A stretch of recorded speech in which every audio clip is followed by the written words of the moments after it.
강남에 세워질 이 건물이 제 건물입니다. 안녕하세요. 주로 여러분에게 평범한 사람의 건물 이야기를 들려드리려고 합니다. 호기심으로 오셨든 관심으로 오셨든 응원해주시면 큰 힘이 되겠습니다. 저는 왜 건물을 사게 되었을까요? 건물로 한 번에 갈 수는 없습니다. 물론 돈이 많다면 상관없겠지만 저는 평범한 사람입니다. 빚이 쌓여 빠져나갈 구멍을 어떻게든 메꿔야 할 나이가 들어도 노후가 보장되었으면 하는 마음, 사회적으로 이것을 소유하면 그를 인정받는 건물주에 대한 욕망, 이 세 가지가 합쳐지면서 큰 욕망이 되었습니다. 이럴 때 주변에 말리는 사람이 있었다면 좋았을까요? 지금 이 순간을 후회하고 있는 걸까요? 사실 이때 누가 말려도 듣지 않았을 겁니다. 무언가를 정하면 뒤를 돌아보지 않는 성격 때문에 검증받는 시간이 지나면 믿는 마음이 큰 저이기에 불장 속에서 꺼지지 않을 줄 알았던 그 분위기 속에서 신기하게 누가 사면 무엇이든 올랐던 이야기만 나오고 안 사면 바보가 되던 시기, 나는 무엇을 할 수 있지? 고민에 빠졌습니다. 내가 알고 있는 가장 높은 단계의 고수를 만나러 갑니다. 수강료를 절대 아끼지 않겠다는 마음으로요. 그때 그 고수분들은 이미 건물을 샀거나 짓고 있거나 사려고 하거나 였습니다. 제가 무엇이든 맞는지 점검하고 체크할 때 첫 번째는 책을 읽는 것과 강의를 듣는 것입니다. 두 번째는 사람을 보는 것 같습니다. 자금이 많이 부족하고 있다는 건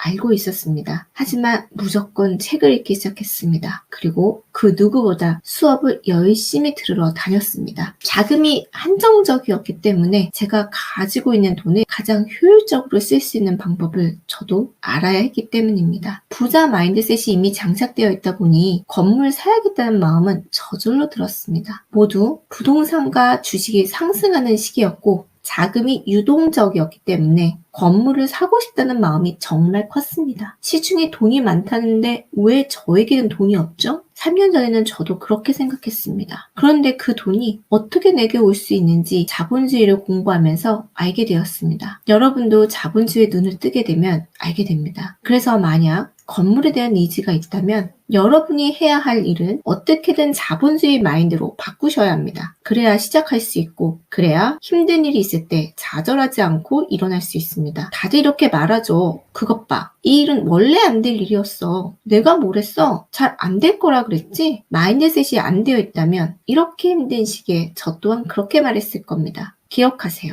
내가 무언가 할 준비가 되었다고 생각하면 저지를 수 있는 용기가 반드시 필요합니다. 용기보다는 결단에 가깝습니다. 그런데 그 결단은 세 가지에서 나옵니다. 지식, 자금, 사람으로부터 말이죠. 부동산이든 주식이든 사업이든 무엇이든지 하고 있다는 전제하에 법인, 명의, 세금, 대출, 빌딩의 이해가 전반적으로 쌓여있다면 여러분은 건물을 살 1차적인 준비가 된 것입니다. 두 번째는 자금에 대한 준비가 필요합니다. 자금이 가장 중요하다고 생각하지만 사실 자금을 두 번째로 넣은 이유는 아무리 자금이 많아도 1번의 지식이 없다면 수익은 마이너스가 되기 때문입니다. 이런 투자를 하고 싶은 사람은 없으니까. 또 돈이 있다고 다 투자하는 것은 아닙니다. 이것이 어떻게 될까봐 걱정돼서 투자를 못하는 사람들도 많이 있습니다. 얼마의 자금이 필요한지 또 얼마의 이익이 남을 것인지 정확하게 가늠하는 것이 중요합니다. 세 번째는 같이 하는 사람들이 확실해야 합니다. 우선 중개사가 믿음이 가야 하고 은행, 법무사, 세무사, 건축사, 설계사, 감리사, 시공사, 현장 소장 등 어떠신가요? 건물 하나에 마주할 사람이 굉장히 많죠. 나중에 나올 민원인이라는 사람까지 건물에는 정말 많은 사람들이 얽혀 있습니다. 우리가 만나야 할 사람이 많다는 것을 알 수 있죠. 그리고 가장 하고 싶었던 마음, 마인드셋. 이 마인드셋이 되어 있어야 위 세 개와 함께 끝까지 갈 수 있는 기초 체력이자 원동력이 됩니다. 그래서 그 무엇보다도 마인드셋이 가장 중요하다는 말씀을 드리고 싶습니다. 앞으로 건물 이야기를 차례대로 영상을 올릴 계획입니다. 저와 함께 건물의 이야기가 궁금하시다면 함께 해주시면 정말 감사하겠습니다.